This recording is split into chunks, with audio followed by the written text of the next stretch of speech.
The following is intended for mature audiences only. Discretion is advised. Hi, and welcome to another episode of We're Done Here Pod. Please like and subscribe wherever you may find our podcast. And this week, we're here with a very special guest, Christiana Jackson. Hey! Thanks for having me. Hi, Christiana. How are you? I'm dope. How are you doing? I'm good. So, Christiana, you're like one of my favorite comedians. Oh, what? No, most definitely. Well, last year, I feel like I had you host my anniversary show for Purple Park Comedy. It was dope. And yeah, I try to get you on basically everything I have. But yeah, like you're one of my faves. I remember when I first started doing comedy, I would see you a lot in the scene. And I was like, this girl's hilarious. Oh, thank you. I appreciate that. There's a lot of us, so that means a lot. Yeah, no, there are a lot of us. Well, not that. Well, there are not many of us. There's not many. I was like, there's not many of us. According to like, I asked the white guy comics, there's just not many black women. I'm just like, and they usually just name like 4 people. And I'm like, there's more than that. Yeah, there's more than 4. But the 4 are, we're all interchangeable anyway. So that is true. It's probably really 16 of us, but they're always confusing the same 4 for 4 for 4. That's true. We cannot be on the same show. That does not happen unless we book it ourselves. Facts. Okay, great. But tell us, how'd you get into comedy? I actually don't know anything about your story. Oh, yeah. Okay, so I guess short story, to try to make it as quick as possible. When I was a kid, I knew I was funny. When I was like, that's like one of my first recollections of like state of like self-reflection. Okay. I knew that I was funny, but I also knew that not everybody would find me funny, which is kind of dark to think about as a child, to be like, not everyone, I'm not going to be everyone's target audience. But then I basically used to just write things to myself to keep myself entertained, which now I realized I was writing jokes. I just was doing it for myself. Yeah, that makes sense. And then I did my friend's surprise 30th birthday roast, and I fucking killed.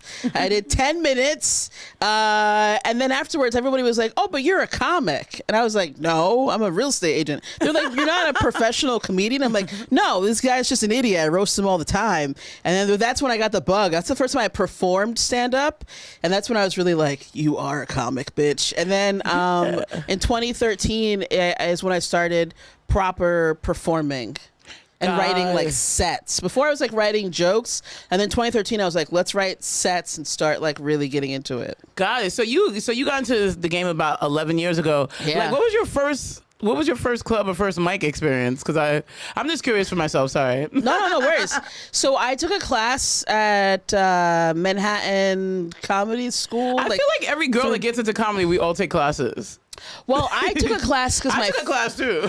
I took a class. My friend took a class, and then she was like, "Oh, after I did the class, they offered me stage time," which was a bait and switch because I didn't know there were bringer shows. But that's why I took a class, only because she was like, "Oh, I took a class, and then I got stage time," and I was like, "Well, I'm funnier than her, so if they offered her stage time, they're gonna fucking offer me stage time." And yeah, they did offer me bringer stage time. She didn't tell me that caveat. Yeah. So a bringer show is basically they prey on young comics and they make you bring like 20 people to a really horrible show with a really horrible lineup. So after we do all our classes, we all get these bringer shows. Yes. Okay, awesome. And what I love about your comedy is it's very sex positive in general, and you're a sex positive person in general. I like to say that I'm horny because I'm not down for everything. Okay. And I don't want to hear about everyone's thing. That's the problem. When you're a horny person, now there's like a nicer way to put it, but I'm like, people will come to tell me things and I'm like, I don't give a fuck about what you're doing. I'm happy you're doing it, but I don't want to hear about it. You know what I mean? Like, people tend to think I'm a lot more, I'm a horny woman. Okay, great. But I am positive in the fact that I'm like, yeah, let's all enjoy our bodies, but I don't want to hear about everyone's bullshit. I understand that, but what I do like about you, and that's the topic of our episode today, is sex positivity, is because I like about you is that you talk about sex clearly. You're not like, I don't know, you talk about sex like a man would talk about sex, and honestly, as we know, women, for some odd reason, we can't talk about sex like that. Yeah. So it's liberating that you actually can. I don't know if you know this, well, we talked about this, I'm a kind of a prude, but it might be conditioning, and yeah, probably. And I just love, like, how did you get to this sex positive place? Tell us your sex positive journey. That's a great question. So basically, I always knew I was horny. Okay. But I also grew up like my mother was a former born again, and then my stepdad was raised Catholic. So even though I was raised with repression without any like backing of a church, but I also knew I'm like, you cannot be yourself. You cannot be openly horny and sexual with these people. They're not about it. So it took me a long time to actually be comfortable with being outwardly like who I am. Got it. Also because obviously there's a lot of stereotypes in society with black women being fetishized, sexualized. Yeah. So it took me a long time. I always understood that I am myself and that I am not representative of all black women. Yeah. But I also understand that the burden is that when you as a black woman, you're always representing all of us. Unfortunately. Now I'm like, well, if I look at my immediate family, my mom is kind of prude and my sister is even pruder. So I'm like, I know that I'm not all, I know that I am me. But so I didn't actually really start to get comfortable with being such a horny sexual person until I started traveling to Cuba.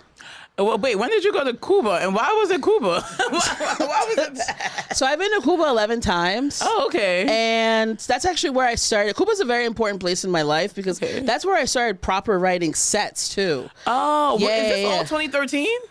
No. Okay. My first trip to Cuba was in 2011. Got it. So this is before you started doing the comedy. Yeah. Okay, and what like sparked that trip? Like, what was it about that? Yeah, tell us the story. Yeah. Well, the thing about Cuba that's interesting is they are isolated, and because of that, I think they've been able to maintain. Pardon. I had to walk up the subway stairs. Anyway, they've been able to maintain a lot of culture that we have been stripped of as Black Americans. And a lot of that is also in line with, in terms of like spirituality and sexuality. Yeah, that makes sense. It's a lot more open. Yeah. So, there's just, Havana is a horny place. Cuba's a very horny country. You feel it in the air, you're like, what? You're like, yeah. Oh, the horniness is in the air. It is in the air, but also just people are there's no judgment. That's the first time I felt like I was not judged for being a sexual woman. And that it was just like an adjective about me, but not defining who I am. So that's where I honestly started to just feel like I can be myself. I can be fully Christiana. Okay, that's and nobody was like, this hoe bitch, like. Okay, how were you before you went to Cuba? Oh, I was still horny. I guess I gotta say it that way. No, you don't have to. It's just that I speak Spanish and I learned Spanish down there. Got it. So for me to say Cuba, I have to think about it. Got it. It's just like autopilot mode. I was always horny. I was horny since I was like I remember when I was like 9, 10 years old. That's when the dirty old man in me emerged, and I started swearing, and I would watch Playboy, which was very boring in the 90s, just women sauntering about, washing cars. I was like, where's the fucking? Let's go! I'm supposed to be asleep right now. I'm trying to see some dick. So then I was always like that, but I always knew I had to like suppress it to the masses. Got it. And even in comedy, that's like, I would say comedy's my only time of day where everyone just has to listen and deal with it. That's true. You got to listen to us when we're on stage. Yeah, that's true. That is true. Okay, so that's really interesting. So going to Cuba, kind of like just seeing a different way of life or something like that. And just then without judgment. Just without judgment. And how long did you stay there? Like you said you went back 11 times. Like, oh, yeah. Was it the 11? How long? What period of time was that? That was from 2011 to 2017, and I would spend months down there. So I got to know Cuba pre Obama years, and then oh wow, yeah. Okay, I'm like now curious about the difference, but whatever. Let me stay on topic. So, but that really that you're saying that really opened you up, and that really, and how did that translate coming back to like the U.S. and like here in New York City? Oh, well, it sucks, to be honest. It really, really sucks. Because like, even like in terms of, I feel like certain labels, when you are somebody if you're comfortable with yourself, there's certain labels that are still like somewhat politicized. And then down there, it's just very organic. Like it's not like a thing. It's not like, oh, she's the horny one. It's just like, yeah, we're all having a good time, like it's very European. Europeans are like that. The Spanish and the French are very like, oh, we having fun. I'm like, Too much fun. No, that's their fun is different than the fun that you have in Cuba. Okay, fun in Cuba is more like, all right, we're gonna dance and then finger each other on the dance floor. And that's fun. Suck some tits and go fuck. You know what I mean? Like, yeah. But it's not. Yeah, it's also just like honestly the vibe of the island though. Got it. The heat. Oh yeah, no. I mean, it's a sexy vibe. Okay, cool. I really like that. So, all right. So you kind of had to hit this sexual revelation. Are there any misconceptions that you had to like, I don't know, stop thinking about in order to reach your full, like, I don't know, peak of sex positivity? I think it's just that. It's just knowing that I think it's very important. To not think that if you're comfortable with yourself and you like pleasure, that you are not a bad person, because that is the association. And I think it's getting worse and worse now. Like there's so many podcasts about like, women are terrible, men are terrible, la da da. If you're this kind of woman, you're blah blah blah. And it's just like stripping us down so much to like divide and conquer. But then also I think the worst thing is, the thing that I always find very interesting is to put a woman who is comfortable with herself and enjoys giving and receiving pleasure, and to just put her in one category, like, well, that woman, like, I always go back to like, oh, you can't turn a hoe into a housewife. Yeah. And I'm like, well, who cleaned this house before I sucked your dick? That was me. You know what I mean? But it's like what they're doing is saying it's really all about power, and that as a woman, if you are comfortable with yourself, men are very threatened by it. They are not comfortable. Yeah, that's true. Because that means that they know that I can't just sling any old fucking dick. I gotta like rise to the occasion, and I have to like, she's comfortable with herself. You have to be a very powerful person, and also and have a certain disregard for society to go like, I'm gonna live my life. Now, a lot of men are very insecure, and they do very, very deeply consider the opinions of others. That's really what it's all about. That's true. They do, yeah.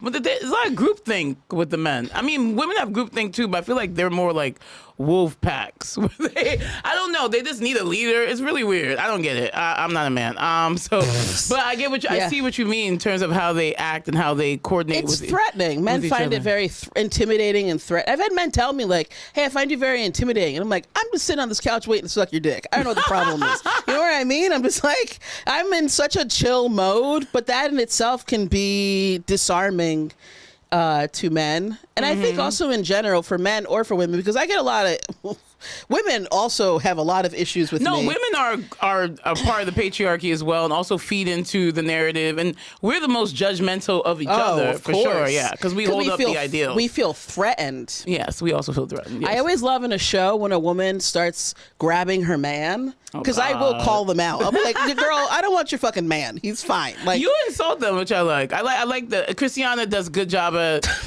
insulting annoying audience members. Is highly hilarious. I got no patience. It's really fun though. I love it. Well, that's the thing. I'm just having a good time. Yeah, I want everyone to have a good time. At the heart of me, that's the thing. That's the thing I get frustrated where I'm just like, why can't we all just have fun? No, that's true. I like that. Okay, so having fun, that's good. I love the way you explained it. Let's go back to you growing up in a sense, because you said you were a horny old man. Yeah. When you were a little kid, and you said your sister was like a prude, super prude. Oh, yeah. And your mom was a prude too. So like, did they ever catch on that you were like a horny old man as a kid? I think they knew. Okay. Well, first and foremost, my mom is a Pisces. So now that I'm older, I feel like that's why my mom is a bit of a prude. And my grandmother was definitely a hoe.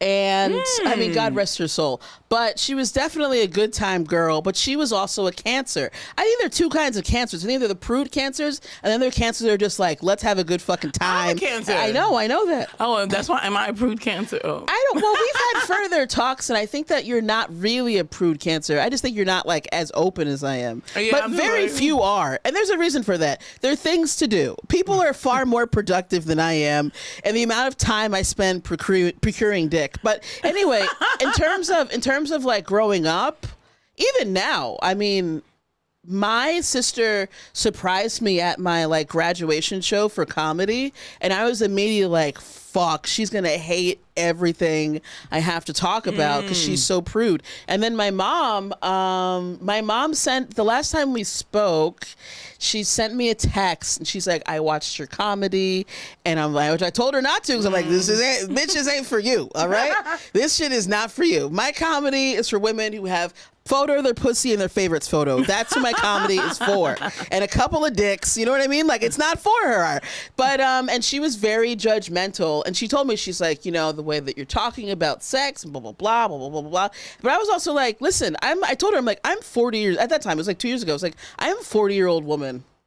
At what point am I supposed to, like, I'm not a child. You know what I mean? Like, I'm a grown. Like, lady, we haven't seen each other since the Obama years, so maybe you've forgotten not the Obama that I'm an adult. But I'm just like, I'm a grown woman who's very comfortable with herself and also fucking hilarious. And also, I told you not to watch my comedy for this reason. So, you know, that did, like, I still, you know, one what is it? One monkey can't stop the show. Like, I still went on, but that did impact me. Where I'm just like, Jesus, lady, like. That's kind of annoying because then it kind of like, I don't know, just it's annoying. Societal standards are annoying. And then you recently had like a one-woman show, an art exhibit. Yes. It was like something about pictures for ungrateful men or something. Erotic art for ungrateful men. I wanted to go and I missed it twice. I think one time I was out of town. The other time, like, it was in Brooklyn. I had like 3 shows. No, Meka stays booked. Meka stays booked. Everyone remember that. Christiana stays booked as well. Thank you. But there was way too much going on. But yeah, tell us about this exhibit because, all right, so here's the thing. You're sex positive. I get that. I guess I am a prude. Also think I'm a prude because guys are annoying. And most of the time men are very protecting annoying. my peace. So how do you deal with just, because you are a sex positive woman that happens to deal with straight men, which is like, I don't know, the worst type. It's yeah. It's like it's a lot. But basically, how do you deal with their bullshit? Well, I don't deal with it for that long. Once the bullshit starts, I'm like, all right, that's, although I am, you know what? We're in Mercury retrograde and the backslide has been beautiful. I'm always like, are we in Mercury retrograde or am I just a whore? Why are there so many men? Oh, because they come back. Yeah. They do come back in Mercury retrograde. Yeah, they do. Some text. I'm like, but sometimes they just come back because I have a great pussy. So it's like sometimes. There's always that. Yeah. They always come back for that. Boomerang pussy. They always bounce back. So, but basically the whole impetus for the show. So it was a show. The name is Erotic Art for Ungrateful Men, and it was a show of my nudes. But the reason why I did that is not because I'm so sex positive. It's because someone took a video of me without me knowing. Oh wow! Put it on Pornhub. What? To make money. No. Then another person saw the video. Someone that I actually, the same birthday as me. We follow each other on Instagram. We never met up because he was always trying to cheat on his wife at 5 in the morning. And I'm like, I'm sleeping. I don't give a fuck about your dick right now. I need to sleep. But so luckily he saw it and then he flagged it, took it down, and then tried to guilted me out of some money. Not that much money, but I was like, whatever, it's fine. Wait, why did he? Anyway, okay, that's a different story. That's yeah. That's some like. But basically, what happened is though it created a lot of paranoia in me because I love taking nudes. I take a lot of nudes, just for the love of the game. I'm not a sex worker. I'm not an OnlyFans chick. I was a photographer before I did comedy, and then I just love taking nudes, and I love being able to. I've understood the importance of it more and more as I've gotten older. Got it. And what I started to understand, like 2020, was that this is how I communicate to a man who I am as a woman and as a lover. So they understand, like, I'm not just some regular, like, this is me, you know? Like, this is my vibe. Yeah. This is how I see myself. This is how I express myself creatively and sexually. So I take a lot of nudes, but I started getting paranoid. So I'm like, this was a video I didn't know about. But I'm like, I don't know how many men on how many continents I have sent nudes to. Because I travel a lot. Wait, it's a random video, so like a video, like an actual video. He took a video of me sucking his dick. Do you know who he is? Yeah, I do. Oh, did we go after him or? No, I knew I'm not. First of all, he was a cop. Oh, don't So I'm fucking like, trust I'm the not. cops, Yeah, I'm like, bro. well, I'm also not gonna go to the cops and be like, here's me sucking one of your colleagues' dicks. By the way, are we gonna have any justice? Oh no. Okay, great. So anyway, so I started getting very paranoid, and then I just started. Then that's how I got the idea for the show. Because I'm like, if someone's just waiting to at some point my career hits a certain point, and they're just waiting to blackmail me or extort me, like if I just put my pussy on the wall, then nobody has any power over the situation. Yeah. While I started working on it and assembling the photos and figuring out like what I wanted to include in the show, it was also, I realized we hit this weird point where men had fucked or jerked off to everything on the internet, so they were then on Tinder just asking for nudes. That's true. Have That no is true. interest in meeting Yeah. up, just purely like asking for nudes. And I'd be like, you're not trying to actually get some pussy? Like, no, I just want to see what you. I'm like, why should I send you my body? Like, Yeah, doesn't make any sense. That's crazy. But anyway, so I started to think about, and then just men's like receptions and opinions on photos became really annoying. And so I started to think like it's important to include the text in response to these photos. So it's the photos, and then you have positive and negative. Most of it is what it is. Men being, I want to see this. I feel like men are very entitled to our bodies. Yes, they are. Yeah. So, and it became worse and worse and worse, like post-COVID. And so I didn't want people walking away being like, men. So it's not all negative. And then also I did not want Black women, we so rarely, first of all, get to see how we see ourselves, which is became more important the more that I worked on it, where I'm like, yeah, this is how I see me, versus when I get comedy photos back and I want to kill myself. And I'm like, who let this fat bitch on a microphone? But then also I didn't want Black women to see another Black woman and everything to be negative. And I also wanted to include, there are men that I regularly send nudes to, my patrons of the arts, I call them, or my distribution list. And those are men that, like, when I take photos, I look forward to sending them, and they are very positive. So I did want to include some positive feedback as well. But that's basically the nature of the show. Oh, that sounds so cool. Are you going to do it again, or? Yeah. It's just like, well, first, yeah, it took a lot out of me. Doing shows are annoying. Yeah. It took a lot. It was a lot of decision making. Like, oh, do I want my titties on an 8x10 or 11x14? It was a lot of like, is this, okay, does this look better? Is this, it was a lot of decision making. But but I'm like ready to like get back to figure out like how to do a longer run of the show, basically. Got it. I love that. So do you have any tips for anyone trying to be sex positive outside of going to Cuba? I guess you can just go to Cuba. No, don't do that. They don't have any food right now. But what I would say is just like be comfortable and know who you are. Because too often, for example, women will come up to me and try to talk to me. And I'm like, if you're not like me, like people will be like, I'm trying to go through a hoe phase. I'm like, but if you're not a hoe, why do that? Yeah. Stay in your lane and what makes you feel comfortable. No, that's true. And be comfortable with yourself. And even if you're not a very sexual person, that's your lane. That's fine. That's your lane. Yeah, be comfortable in your lane. Because I feel like women, we get too competitive about things. We get too threatened. Like women have talked to me about sex as if we're in a competition. I'm like, there is a world full of cesspool of men. There's plenty for us. Listen, I literally usually don't care. Unless it's my friend, then I care. But if it's just some I truly don't care if you sucked dick yesterday. Like, congratulations. I feel like a woman has come up to me, like a female comedian, and tell me something, but go on. Oh yeah, during COVID, women be like, I got a story for you. And I'm like, my grandma just died. I don't give a fuck. You finally fucked the first time in 8 months. Like, I am a person. That's the problem though. When you are a sexual person, you are no longer a person. You're just seen as like, oh, I can tell my secrets to you, or like, oh, you'll understand. And I'm like, this story has nothing to do with me. But anyway, I would just say like, just figure out what you like and be comfortable with that. Yeah, that makes sense. And that is fine. Also, be a generous lover. That's the other thing. Oh, what does that mean? I'm like, generous. Mika's like, fuck that. Well, I believe in a thing called sex karma. Oh. Which is just what I've made up. So I feel like you attract, just in general in terms of energy, you attract the type of energy that you give off, right? Okay. So some women will complain to me about sex, but I'm like, I know that you don't like doing X, Y, Z, so why would you expect to attract someone who likes doing those things to you, for example? Oh, because life. But I see what you're saying. I think that there's sometimes generosity. Right now there's a little bit of a weird shift where women feel like we've been through a lot and we're still going through a lot with men. Mm-hmm. So we feel it's somewhat like, oh, now you're gonna just eat me out and then I'm not gonna do anything. And it's like, all right, well, that's trash. But that's you gotta also treat that. You have to also treat that person. It's like, what is it? You do unto others as you would do unto yourself. You're right. That's interesting. I actually never thought about that before. That's actually a good lesson. Be a generous lover. Be a generous. Give what you want to receive, I would say. And that's, I think that's honestly part of the reason why I do have a lot of good sex, because I'm meeting men who have the same type of mentality that I do about sex, which is like, let's both have fun. Let's both give and receive pleasure.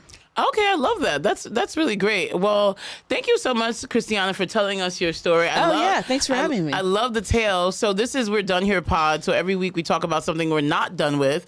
Is there anything you're not done with, pop culture or otherwise, that you're thinking about? I'm not done sucking dick. That's for goddamn sure. I could use some more ass, though. That's the only thing. I'm done sucking dick, but I'm like, ew, these people smell. But no, not someone who's no. Hygiene's very important. I feel like all boys smell, but that's just me being very paranoid. Nah, get a clean Latin dude. Get a clean. Oh, I don't like the Hispanics. Not like that. I like the Hispanic people, but not the dating pool. Anyway. Well, they keep their dicks clean, so that's. Oh, you know what? They are really clean. They are very clean. That's true. Those Puerto Ricans be cleaning their house. They really do. At the end of the day. Okay, so it's not done with sucking dick. No, I hope to do that later today. Actually, on the way over, I was like, "Let's go. Let's do this podcast and let's have some fun." I feel like it's super hot outside, so everyone's like, I don't know, just out of their mind. What I'm not done with this week is X-Men '97. I don't know if anyone's seen it. Have you seen it? No. Okay, whatever. This is where it's like two different cancers: the whore and the prude. She's like. Hello, X-Men? Okay, so X-Men 97. So if you remember when we were little kids, X-Men was on television. Like, I don't know. I was really young when the cartoons came out, so I actually got the DVDs when I got older. It's pretty much the best cartoon of all time. But basically, X-Men 97 dropped, like, on Disney Plus. And honestly, like, it's really good. I'm talking like, wow. Like, there's so much happening. There's intrigue. There's killing. There's time travel. There's Magneto's hot. Like, it's too much going on. So anyway, that's what I'm not that's right. You are a Disney Plus fan. Yeah, I'm a Disney Plus fan. A geek of sorts. Yeah, I don't think it's a geek. I just remember the bit. It's a good bit. That's why I'm like. Oh my god, I haven't done that bit in a while. Yeah. Because I used to do it about Mary Poppins. But anyway, that joke only works in the Midwest. Really? It works here. I do it for old people, but it really works outside of New York City. Interesting. Yeah, because they know Mary Poppins, and for some odd reason, these heathens. Why don't people know Mary Poppins? I don't know. I was raised well, you know. But anyway, thank you so much, Christiana. Where can our guests find you? I am on IG and then also TikTok, but I don't really post. I will start as Incomparable MSC. Oh, yeah, Incomparable. Okay, thank you so much. Have a nice day, everyone. Thank you.